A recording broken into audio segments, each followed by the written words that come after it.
From Washington, this is VOA News.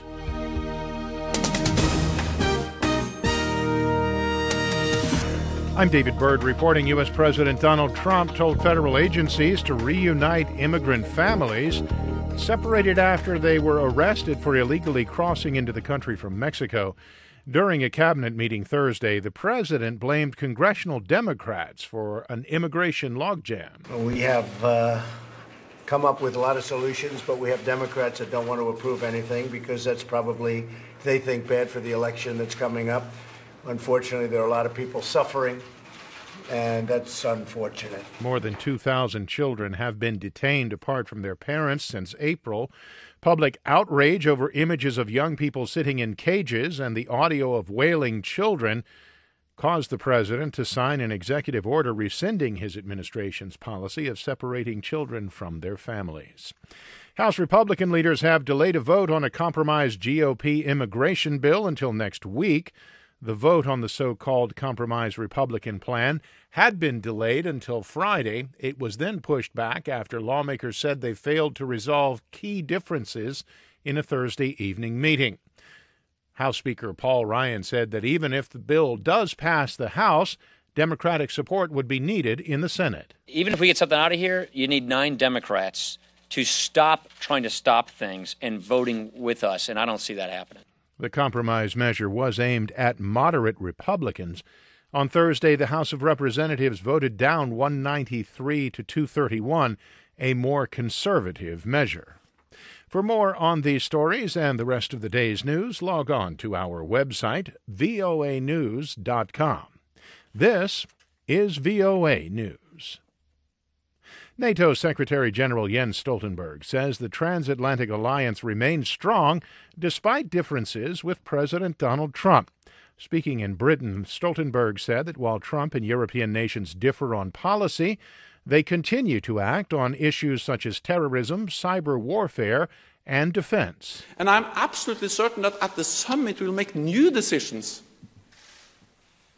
on how the United States, Canada, and Europe can do more together.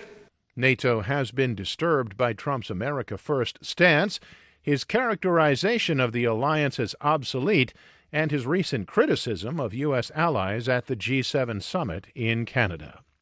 Hundreds of thousands of supporters of Turkish opposition candidate Muharrem İnce packed the Aegean port city of Izmir Thursday.